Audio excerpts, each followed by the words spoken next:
What else has Glenn Fleishman been up to? Plenty. This is MacVoices. MacVoices is sponsored by Upstart, fair and fast personal loans. Go to upstart.com/MacVoices and find out how Upstart can lower your monthly payments. This is the third and final installment in our conversation with Glenn Fleishman, the author of the new Take Control of Your M-Series Macs and Take Control of Securing Your Mac. This installment, however, focuses more on some of the minor updates Glenn has made to a number of his other titles, and we also talk about what he is into other than just writing Take Control books. There's definitely some great security information here if you have a home security camera and are using that when people are home. So let's go right back to it with Glenn. Listen, you've been very generous with your time, but I do not want to skip over some of the other. Talk about it. Well, some of the other updates you've made to all your other books, I want to make sure we get into as well. I have to remember. Now, I'll tell you, like some people, I know last year, 2020 was rough for a lot of people. A lot of people lost a terrible year. Some of us were insanely productive because our reaction to stress is that we work. And so last year I wrote or updated 8 books. And this year I've written or updated, I think I'm at 5 or 6 now, and I got more books to write and probably another 4 to update. So my reaction to stress is just to work harder. So darn right. And you benefit as a reader. Yeah, that whole personal life thing just went right out the window and fine. You know, it was just slowing you down anyway. So other people, human beings is I know. I'd be much better off if I could just sit there and just write books until the cows came home. Yeah, he wasn't kidding about fighting for liberty in his basement, folks. I think there's something Your to liberty. this. Something to this. So let's do a quick run through of the other books that you've updated. Sure. I know. Let's see. So one of them was taking control of your Apple ID. Yeah. Now fortunately, that was pretty minor because almost nothing's changed with that. I'm actually kind of watching. There's been, I feel like, no motion, but I added Fitness. Well, the big one was Fitness Plus came out, and Apple One. I forget if that was in the previous release. The Apple One bundle came out, which I upgraded my family to. If you've been paying for Apple TV, they actually started refunding it to you for a few months because they decided to extend the Apple TV Plus subscription if you're an Apple One subscriber, any of the bundles. So that's the least changed one. But I don't know. Maybe I'm being too optimistic. I have this sneaking feeling that Apple might actually eventually move us out of Apple IDs, which would be great. Then I'll do a 3.0 version of the book, but it may come. It may happen. Okay. How about you go from there? I mean, tell me what books you've updated that and what kind of updates they are. Oh, sure. Home security cameras. I did an update of that because there's been some movement towards more end-to-end security for your video. So, we're just talking about end-to-end security where you have endpoint device control and nobody in between can decrypt your data. And as you know, I'm a big fan of Apple's Homekit Secure Video, which is bundled in as part of a 200 gigabyte or 2 terabyte iCloud storage plan. You get this free if you have video cameras. So if you have the 200 gigabyte plan includes support for 1 security camera, and the 2 terabyte plan includes support for up to 5. So you don't pay anything extra for it, and it doesn't consume your data either. It's just a feature that Apple's added if you're using compatible video cameras. So I had a Logitech Circle, and it started to act really wonky. So what I did is I shifted it to a different part of the house, and I bought a Eufy I have a Yuli scale and a Eufy camera. So Eufy has these little high quality cameras, and they're designed to work with directly with HomeKit Secure Video. And I put it in place and just swapped it in. And now I've got 2 cameras running with motion detection and secure end to end. So that's cool. And that's already in the book. What I updated it for is that Amazon Ring, of all companies, Amazon upped the security, and they promised this months ago, and they released new Ring camera software for a number of recent Ring camera models. I can't remember how many, but it's several. So some of the older ones can't be updated, but a number of the newer ones support it. And it's, again, end-to-end secured video. So only people with the devices that are registered. I think in this, so far, it's just Android. I want to say it's just Android phones. I don't think there's an app for desktop. So it's Android and iOS and iPad OS. The only place you can view the video is through these devices that have been registered to your account, and Amazon or authorities or hackers cannot actually decrypt or view your video stored on Amazon servers. And I think that's a great move because they're the biggest company. I mean, Apple and Amazon, two of the biggest companies are saying end-to-end security for your home video, home security video, some of the most private things you'll record, even if it's pointing out from your house. It's very intimate video inside and outside your house. So that's, I think, a nice change. And it's why that book got updated. We did a Zoom update also because Zoom keeps adding features. Chuck, I'm sure you don't know this, but Zoom, they keep adding features. And so Zoom has provided, I'm trying to remember what is in the latest. Isn't that funny? They have so many micro releases, and I spend a lot of my time reading these very lengthy release notes for each version of Zoom. And there's multiple platforms that Zoom supports, plus its web apps, plus they have a Zoom phone, plus they have Zoom Webinar, plus they have and on and on and on. So in the latest version, oh yes, that's right. I had to remind myself what it was. In the latest version, it's actually not a Zoom feature. I updated the book to 1.3 because Apple made a great change. And I don't know if you're aware of this, if you spotted it. In Keynote, they last July, I think it was, they updated Keynote to offer play slideshow in window. So you could have a freestanding window that did your slideshow. But it still didn't show your notes. So it was this. And so I have a whole chunk of the Zoom book about, how do you do presentations in Zoom? How do you manage windows? You can get a Keynote client for your iPhone and use that to read notes. Well, this whole thing. So Apple finally, a few weeks ago, they released a version of Keynote, a version 11 only for Catalina and Big Sur, unfortunately. So if you're a Mojave user, you're out of luck. But in Catalina and Big Sur, it actually now is a much more robust display or play slideshow in window feature. So you have better control over the slide window, and you get full notes and presentation tools. Almost all of them are available. A timer, next, last slide, editing your notes in real time, and all that. So that's great in general. So anyone who was unaware of that, this is terrific, because when you're using Zoom or another video conference app or system, you don't want to go full screen because you lose access to other features and things you need. And this was a missing piece. So Apple is now ahead of Microsoft on its robust support for video conference based remote presentation of your slides. And that's cool. So the book's now updated because I could take out a lot of workarounds because you can just use Keynote 11 now. I think that's about it, right? I think I have, is that enough? It's there's some minor updates to some other books, but I think those are the big ones. Phew. I think we did 4 in one day recently. That was the exhausting one. MacVoices is sponsored by Upstart. Fair and fast personal loans. Go to upstart.com/MacVoices and find out how Upstart can lower your monthly payments. Are you carrying a credit card balance month after month? You're not the only one. High interest rates make it hard to pay off your debt, but Upstart can help. Join the thousands of happy borrowers who have made that final payment. Unlike traditional lenders that use simple FICO-based models, the Upstart model approves 27% more applicants than the traditional model and yields 16% lower average APRs for approved loans. Whether it's paying off credit cards, consolidating high-interest debt, or funding personal expenses, over 500,000 people have used Upstart to get a simple, fixed monthly payment. Is 5 minutes worth it to get your finances in line? That's how long it takes to do an online rate check at Upstart. See your rate up front for loans between $1,000 to $50,000. That takes just 5 minutes. Visit upstart.com/MacVoices. Find out how Upstart can lower your monthly payments today. That's upstart.com/MacVoices. Loan amounts will be determined based on your credit, income, and certain other information provided in your loan application. Upstart.com/MacVoices. Thanks to Upstart for their support of MacVoices.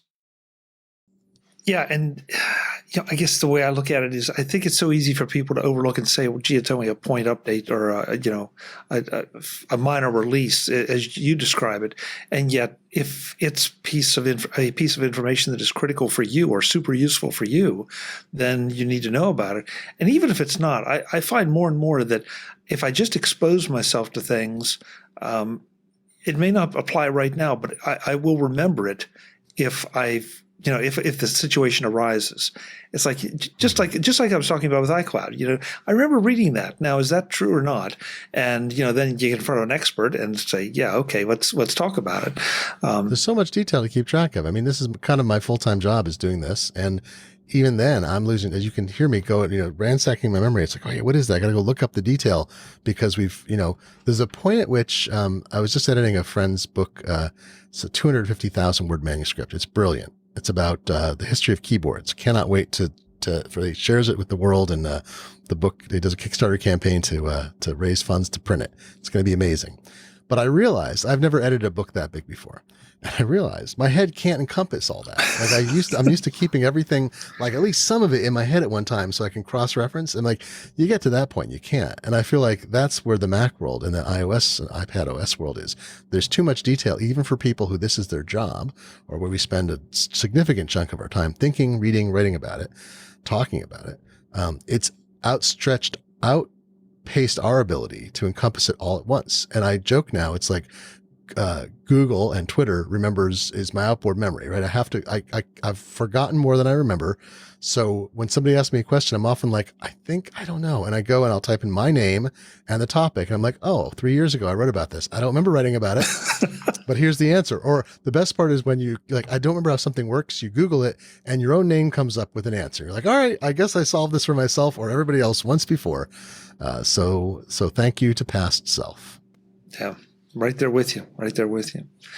So Take Control Books is where you can go to get all of Glenn's books, everything we talked about here and more, and not just from Glenn, of course, from the other great Take Control authors.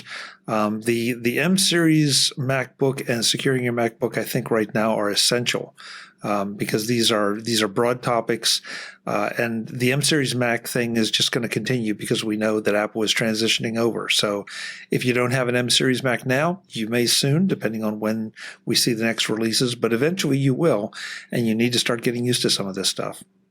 Well, I'm cracking myself up, but I will say the M Series book and the Securing book were invaluable to me writing them. Like, I'm glad I wrote them because I know so much more having written them. So I hope readers have the same sensation of like, wow, I didn't know that. Because there were a lot of things where I thought I knew something. You dig into the research and and then Apple coming out with this platform security guide in February, which really revealed a lot of information. I recommend anybody who has a little bit of a technical bent or just wants to dig into some of the questions they've had about startup, about security, about secure enclave. It's a very readable document. And it is a lot of different people I know who write about this field, study the field, felt like it was a huge move forward when that came out because it revealed so much with such clarity that in the past you kind of had to guess or cobble together from support documents. Oh, I should also point out there's a bundle right now too. We're doing a bundle for the security book. So take control of securing your Mac, take control of iOS and iPad OS privacy security, and take control of Wi-Fi networking security, which are all up to date. If you buy all three, it's 40% off. So it usually is a 30% off discount for 3 or more books. In this case, we have a 40% off bundle. You just go to any of the pages and click a single link and you can buy all 3 at once. And interestingly, a lot of people are doing it, I'm discovering. So that's very nice. Thank you very much for people doing that. Well, thank you for all the research and all the work you do. Again, you've got my head spinning, and I've got to go back and re-examine some of my procedures, especially my backup procedures, to make sure I got to massage my templates for about an hour, I think, now too. Yeah. Just talking about it. It's so Joe Kissel and I'll tell you one last thing, which is at one point I was like, Joe, we're calling it Recovery OS now. He's like, what? So it's no longer Mac OS Recovery. He's like, really? With these pages? Like, yeah, but it looks like they're in some kind of transition because the platform security guide says Recovery OS, but if you log into an M1, it doesn't say Mac OS, Recovery. But then when you go screen deep, it does say Mac OS Recovery. But then when you launch reset password from the command line, it launches a thing called Recovery Assistant. Have we ever seen, so it's on and on.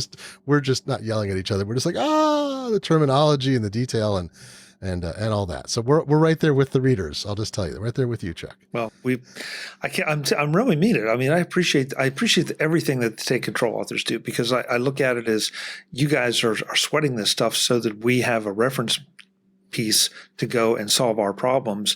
And if that doesn't do it, then most of the authors are online and happy to answer the questions. So I'm so delighted. I get great email from people, and somebody wrote me an email recently about the M1 book or the securing book, I forget which, I think the M1 book, and said, so where, the person thought they were asking a naive question. And I read it first. I was like, oh, I don't know. It was, where are the apps, the Apple's apps stored?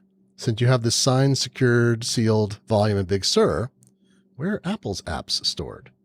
And I was like, oh, I don't even know. That is a great question. Didn't even occur to me, because why wouldn't Apple be storing its apps on the immutable volume, right? But then when it has to update the apps, it means the entire volume has to be resealed, which is an upgrade process, right? So she had a great question, and I went to Howard Oakley, who is an amazing resource at Eclectic Software, because I found something, or Eclectic Light, rather, his website. The closest thing I could find was an article he'd written. It didn't answer the question. He said, oh, it's really simple. You can do this, this, this, and this. And I'm like, oh, that's it. So you can actually find it. And I've documented in the book, you can figure out by looking at the path. And there's a way to see it. You can actually select the app in the Finder and do get info. And it will tell you whether it's on the mutable user volume or the immutable system volume. And what's interesting is most of the apps are on the immutable volume because they don't change very often. So Apple can, if there's an update, it'll push it out with a Big Sur update, 11.2.3 will include something.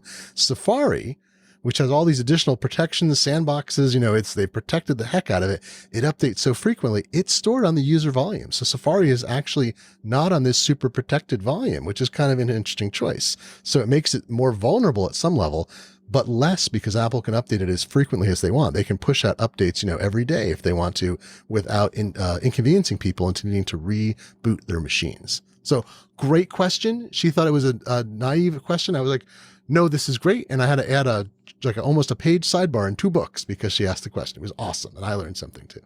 Okay, so send your questions to Glenn and help him rewrite his books. That's how we get there. That works. Hey, Glenn, before we get out, though, I want to make sure that I give you a chance to talk about any of your other projects. I know that you don't just write books in the basement, that, there are a lot of other things going on. What all are you up to? Well, catching up, I think I've got, right now, actually, I do. One of the books I'm working on is Take Control of Cryptocurrency, which should be out in May. And it's a book for people who are crypto curious. So you've heard a lot about Bitcoin and Dogecoin and Ethereum, and you're trying to make heads or tails of it, which you do with coins. You flip heads or tails, right? So it's meant for normal people who are not conspiracy theorists or gold standard advocates or speculators or cryptographers or perfectly rational folks who just have gotten obsessed by it. It's meant for people like, essentially like me and you. Again, it's just, I've been kind of around the edges of cryptocurrency for a long time. Unfortunately, I did not buy Bitcoin when it was $1, and it's now $50,000 a Bitcoin. That's a bummer. It's like not buying Amazon in 1997, but who would have believed it would rise to the heights it is now?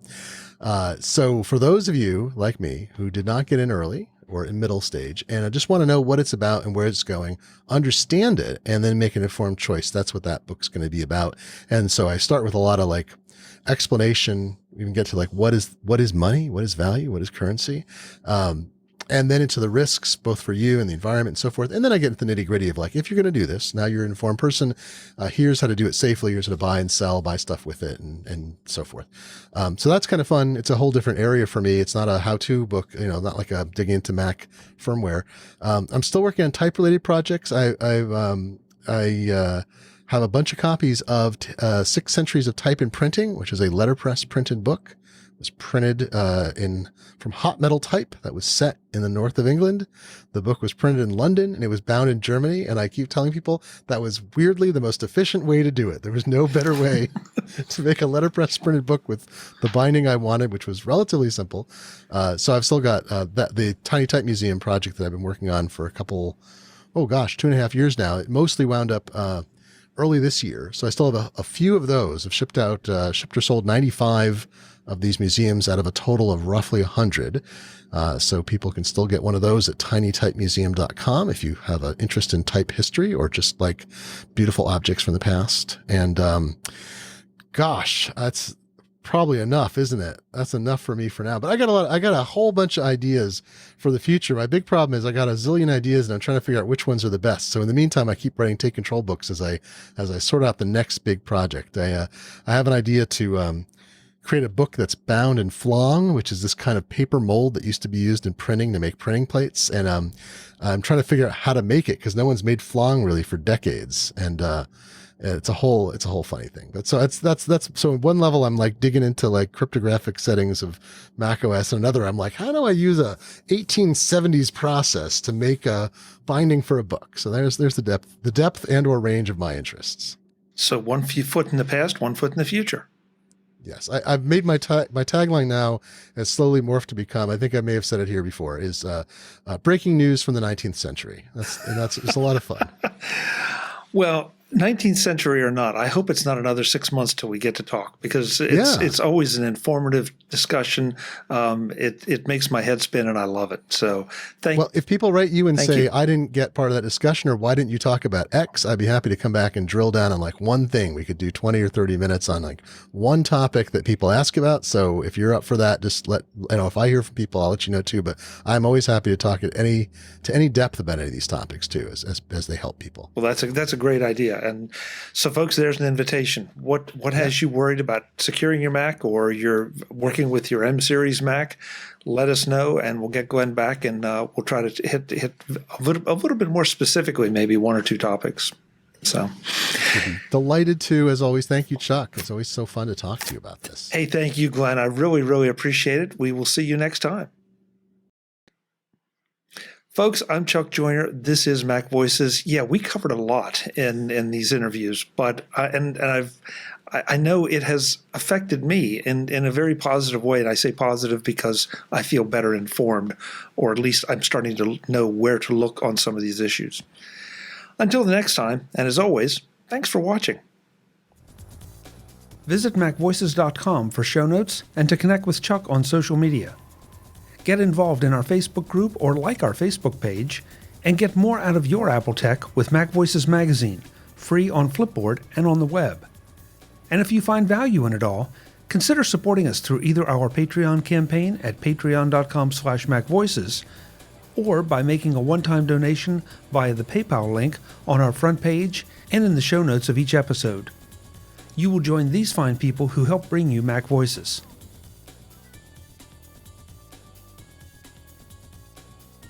Advertising handled by Backbeat Media at backbeatmedia.com. Bandwidth provided by CacheFly at cachefly.com.